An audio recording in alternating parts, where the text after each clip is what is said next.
Saint John Paul II showed us, you know, in his beautiful aging and death and dying, that, you know, there's a way that is generous and giving and provides light to so many people. So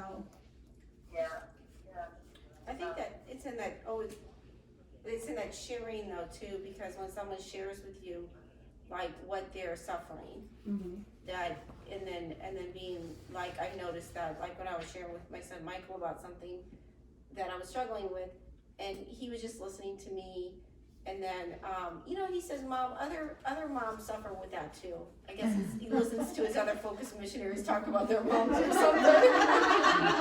It's a common thing. I love that. And I was like, oh, okay. I sort of feel supported now. You know, it's sort of like, All these years, you're not alone I sort anyway. of felt like I didn't feel alone, you know. I mean, I just like, he was just like sharing my burden with me, and so it's that sharing with each other and sharing each other's burdens, you know, that we, you know, we're like, oh, you know, like a burden shared is a burden halved, a joy shared is a joy doubled. Oh, that's a nice way to put it. Isn't that nice? Isn't that nice? And I really think it's really true when we're just, you know, sharing our burdens with each other, and then kind of helping us, you know, listening, and like yours, who was saying that, you know, we're just listening to other people or sharing together, you know, and then that's when the graces flow, like Rita was saying, you know, we're sharing together, you know, what's going on in our lives, and being attentive to each other. That, so I guess it's that, yeah, I felt a lot lighter after just talking to him. He was like, oh, I feel so much better. You know, just not feeling alone. Like, that's that desolation, you know, that the devil wants to draw us into, you know, like, I'm just alone in this, you know, and you know, that whole thing, but we're not. Right. You know, there's other people who maybe are experiencing the same thing, and we're really in this together. Yeah. So like Anna says, you have to be aware of it. Right. That awareness, yeah. And I think there's a lot of poverty that people experience. So many people experience that loneliness, like Barb, you were talking about. That just listening to them, then they don't feel alone anymore. There's a lot of people that experience that loneliness in our world today, and so it's how can we be attentive to that? It reminds me of our founder talking about time being the money of the poor, so to use our time well, but also in what you're talking about, the giving of time to others. And then I believe our Constitution says that the vow of poverty is the detachment from material goods and the limited and accountable use of them.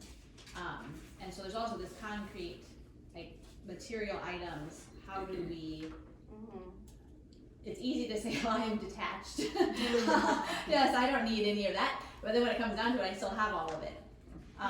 So I'm always asking the Lord, right, often, and asking him, so what is it that you actually want me to let go of, to not use, to give away, to not buy, whatever. And it's an ongoing discernment, and I feel like I do a very bad job of it, because I'm like, well, I have everything I want all the time, basically.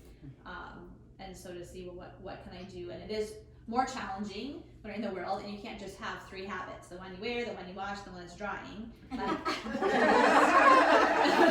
think that's what the Shirdies do. Like, that's what they have, and that would be hard. But that's just what you have. Whereas we need to wear clothing that doesn't make us look crazy, and to be able to draw the world to God. But it is just an ongoing question. Something that Jesse helped me see. We have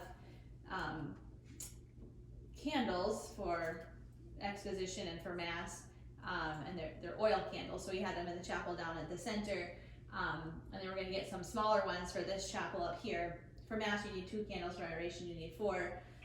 But we don't have these candles. And so I would moan and groan about having to run down to the center to get the candles, and then have to run up here to get them when we need them down there. And well, it's a practical way of living out our poverty. We don't actually need those candles. She couldn't find them. Like they don't finding the base. It just like she can't find them. She carried these from New York when she was visiting New York a few years back. So it's like in any catalog, whatever, she can't find them. But now I don't want candles. Like here's a we aren't taking anything away from Jesus. Like that, we want to give him the best. And so to have a beautiful chapels but this doesn't take anything away from him. It just, there's this little, so now I'm like, praise the Lord that we didn't get those. Very little, but it's a little practical way of actually going without something that would be more convenient to have. So anyway, that's just an example that came to me of detachment that eventually the Lord brought about. Yeah. You know, this sharing helps us a lot in the sense that growing in age, we grow also in poverty and we experience much poverty, really. But if we, grow in love for the Lord and depending on Him and accepting, is completely different. But it's really a school that we have to go to learn. And the best thing to do is to be at the school of Mary. Just to enroll oneself as a disciple of Mary, listening to her, looking at her, learning from her. And she really teaches us how, because all of us, I remember 20 years ago, 30 years ago, we were all, little by little, it will be even more as the years go by. But, poverty embraced, you said, not only to accept the cross, but to embrace. It gives us a really different way, we're growing also in age. Anytime I think about the poverty, always I think about poverty is a gift. Because sometimes we just say, no, everybody's sin.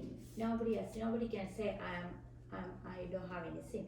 The same thing, all people experience poverty. It's not only, most of the time we see only the material thing. Otherwise, all the people, because the God made it for that, because that way we can just share each other.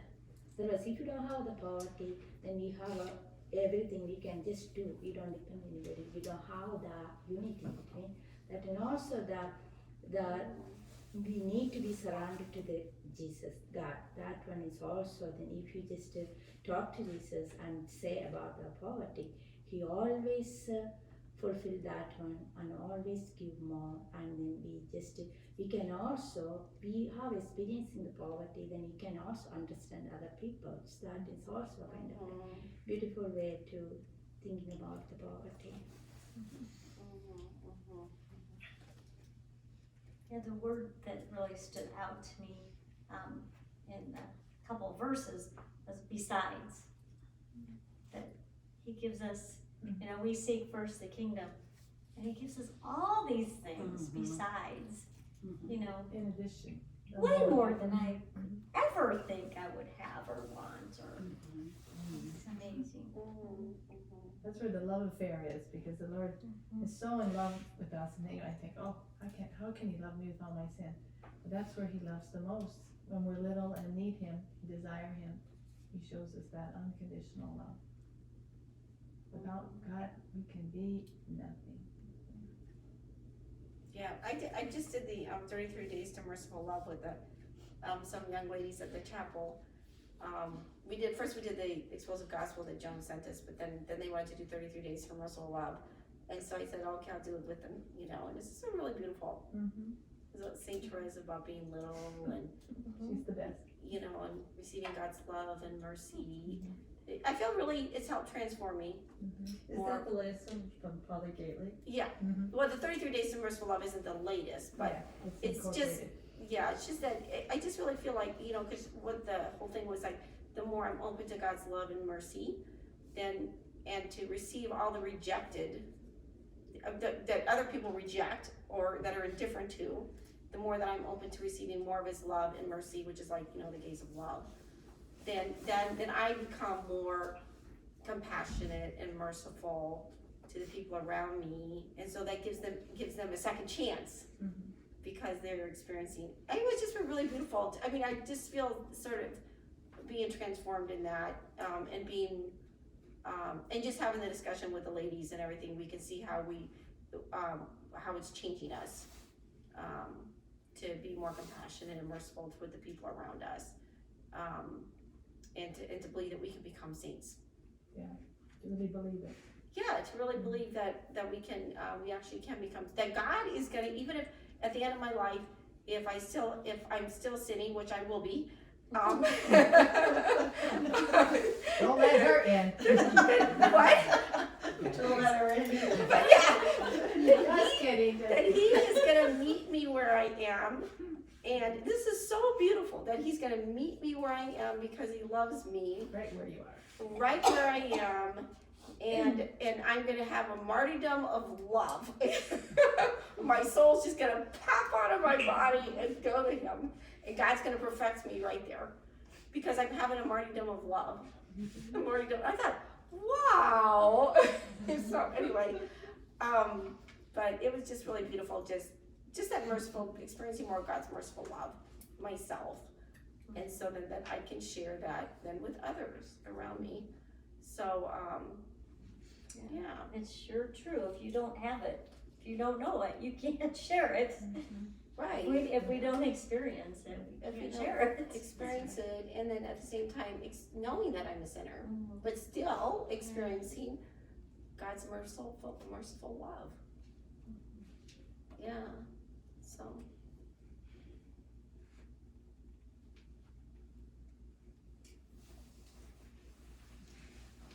Our founder wrote something that I had never run across until I was archiving, but then I see it all the time now. So I don't know, maybe if you know it or not, but it's the story of a little banknote, 1,000 lira note, that is so pristine, and so he's in some man's wallet, and sits there, and just sits there, because the man doesn't want, he uses all of the broken down bills first, and keeps that one, and then something happens, so then it gets dirty, and then it passes to the next person, and it starts to be used a little more, and then it gets stepped on and torn, and so now people use it all the time because it's the one that's the bad one. And so he talks about we need to be that banknote that is used and not the one kept in the wallet and never taken out, because the broken, crumpled ones are used first. And so he advises that, but it's actually always comes back to me as an invitation to conversion and living poverty, because I'm invited to dependence on God, and it's very easy for me to keep that pristine banknote, to keep the things in my closet that for use later. Like, that's my good dress, so I'm not going to wear it. I only use it once a year. Or that's my little bottle of shampoo that smells the best, so I don't want to waste it on this occasion because I might need it on that occasion. Like, I'm not going to go buy more, but there's this invitation to dependence of, I'm going to use what I have because this is what the Lord has given me, and then when the shirt gets all faded, then I'll throw it out. But there will be another one because the Lord's going to take care of me. So it's this constant call to conversion, because I'm very much I want to say very that. much her mother's daughter.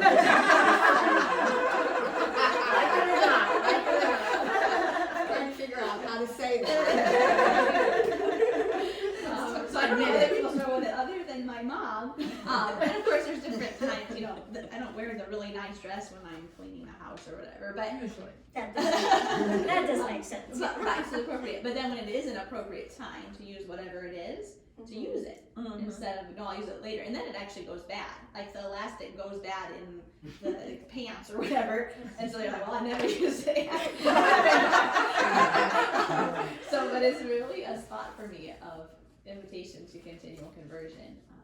It's also not like crystal clear all the time, but often it's this, use it and I'll provide you with a new dress when you need it. It's really an invitation. that makes me think of something that was a wound for me. My mother-in-law and I did not get along well in the first years of my husband's and my marriage. But one year for Christmas, I made her stationery. I got some nice stationery and I drew things on it and tried to make her something really pretty. And then I made it. You know, it meant something to me that I was investing this time and my poverty-stricken talents of making something for her.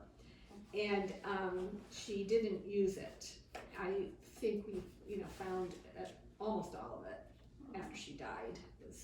So 40 years later. And I always, it really bothered me that I had done this thing for her that I wanted to give her something and she didn't use it. But, very, very, very late in her life, I found out she didn't use it because she loved it so much. But it's that same thing. So God is doing this for us. He's giving us from his heart gifts of self, and we say, oh, that's really nice. I'll put this in this drawer. That's not what he wants. Just like that wasn't what I had in mind for that stationery, and that isn't what he has in mind for us either, to just put it away and not use it, or not wear it, or not eat it, or whatever it is. It is a gift from him. He's given it to us. Right, to freely receive it and to be grateful for it. Right. And then just to use it. I think you can think about a lot of things where that could be the case. It could be a compliment from somebody. It could be, someone just being, and just like, but to really receive it. I think that, is that, like really receiving it because they gave it as a gift, and so it's a gift to return to them to really receive it. Like, oh, thank you. That was really nice of you, and so then there's that mutual, receiving and, and giving. So it could be, anything. Can I noticed the time that we're getting, but can I close with a story that I heard the other day at breakfast, and it just reminds me as we're talking, because you said how are we putting this forth in our life, and I keep thinking I fall short, but it's like, the morning offering, never let me tire of starting over, and this woman that she was all alone at the Embassy Suites, and we were having breakfast and she was at the table next to us, and so we struck up a conversation, and she was telling me she found out that Suzanne was there for an audition, and she turned to her and she says, never give up, never give up. But that was kind of the theme of the story she told me, but there were so many God themes. God's life was weaving through her life so much that it was the most inspiring story. She said she had been born in Albania, and her mother died at birth. So her father, who was a surgeon, worked all the time. So her grandparents raised her. For the first 5 years of her life, her father died when she was 5. Wow. And then the grandparents, because he was their only child, they were so distraught and grief-stricken that within 2 more years, they were dead. And so she said, and she was from a very aristocratic family, and they had a lot when she was growing up, but she said suddenly she was an orphan in Albania, and Albania apparently had a lot of economic issues during this time. She was my age or perhaps a little older, and they were having a lot of economic strife during this time, and so they couldn't take care of their orphans. And so they contacted China and said, would you take our orphans because we can't take care of them? And apparently China first said that they could and would, but then they realized they have enough orphans of their own, so they contacted Italy. And they said to Italy, will you take our orphans? So she never actually went to China, but when Italy agreed to take the orphans, she went to Italy for a brief period of time, but again, they were having a lot of economic strife. And so they contacted Germany, who was, I guess, pretty well financially up, doing better. So they said, we have all these Albanian orphans, can you take them? And so she was sent, and she doesn't know, everybody was sent to different places, but she was sent to Frankfurt, Germany, and she lived with nuns in Frankfurt, Germany, and went all through school, and she studied engineering and computer science, and very smart woman. She's now the CEO of her own company in Silicon Valley. But she said she applied for a student visa when she was, a young woman, and she got accepted at UC Berkeley. And so she was all excited, but then when the paperwork came in, and she didn't understand this at all. She said, I had a green card and it wasn't green. And she said, wait a minute, I don't want a green card, I want a student visa. And the man said, no, take the green card, you will thank me later. And so she came to America, and again, the nuns in Frankfurt had contacted a convent in California, and so she lived with these Stella Maris nuns, and catch the name, and I'm not that familiar with this order, but she told me at the end of her story, she gave me her business card, and her name was Ilka, but she named her company after her maiden name, which from Albanian translates to bright star. Oh, And she lived with the Stella Maris nuns in California, and she was telling me about, this 90-year-old Stella Maris nun that spoke German was reading the paper one day, and she said, look, there's a company in LA that needs somebody that's fluent in German, because she had just gotten there and hadn't learned English yet. And so, right away she was able to God's hand was all through her life in so many ways. And, she said, and then she worked for other people for many, many years. And while everybody else her age was retiring, she decided she was going to found her own company. And so that's what kind of like you, Rita. So that's what she did. And now her company gives all kinds of foundation money and everything to help children, because she never had children of her own, but she understands, having lived that, and her whole theme to Suzanne was never give up. And yet I heard God's hand in her story so much, and it was just a beautiful thing, no matter how difficult life can be. And she said, even in Albania, when she was in the orphanage there, and she said there was nothing to eat, and she said, I would never cry, because she said, I knew that my father always said, our family helps people, and we can help people by putting a smile on our face and being a bright star to others, and so she kept that in mind, and that helped her through her whole life. So it's just kind of a, never let me tire. I don't do poverty very well, but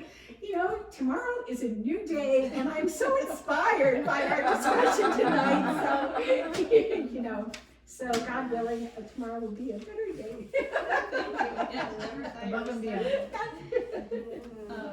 Very good. Well, before we conclude, I want a message from Jessie. She, because she's not here, she's wanted to talk about her new, her Sanctity Nucleus that she is doing, a monthly nucleus for couples. She had this desire with the school formation to not just be done, but then afterwards that there would be some follow-up, that people would be able to continue formation in some way after having school. Initial formation is actually what it's called. We always shorten it because it becomes a very long name otherwise. And so this was this desire, but she just never saw where to do this, how to do it. She kept asking Jesus to show her. And then it just appeared, this reality of this need that had come up with some of the aspirant cooperatives who have completed the school of formation, to do some of their formation as a couple, with their husband. So it's not just their women go off, but that this would become more of a family formation, that both husband and wife receive formation together, and then they share it with their kids, and this beautiful reality that just was asked for, actually. And so she has a small nucleus that is only of couples who have completed the school of formation, and that the women are all aspirant cooperatives, and the men then are looking into, well, maybe I should be a social animator. So there's this possibility that some of the formation could happen through this nucleus, and then maybe be a model for the future, because there's this great fruitfulness of this not being in isolation. And we always talk about the needs of people and really adapting to their needs. So obviously, like timing, schedule-wise, but also, what does your family, what would be most helpful for you? So that's where this came from. So just to share that that's going on, and it won't be like the thing for formation, but it will be hopefully an element that can be used again as we move forward. This is like the pilot program, that it would be one way of formation also. So. Yeah, I like that. It seems to be a theme there, like what Barb was talking. I mean, I see a theme anyway too. It's like see a need. You see a need and you fill the need. Mm-hmm. And I think that's a great way. Being present. You see a need, and then God like Barb says, God's presented to me all these needs. And I think that too is in my own life. Very far. It's just like He presents the need and you just fill it. Yep. It's just like, well, that was easy. So I kind of see that in my own life, and that actually takes me out of myself, because I'm looking for needs. I'm like paying attention. I was like, wow, okay. I can do something about this. Thank you, everyone, for venturing out in the cold and the wind and the snow and the rain and who knows what else. And for your life of as cooperative, really inspiring. O Immaculate Heart of Mary, true model of every holiness, give us to become saints. Bishop Jaquinta, Pray for us. in the name of the Father, the Son, and the Holy Spirit. Amen. Bye, Anna. Thank Bye, you for Anna. listening. Thank you, everybody. God bless. Bye.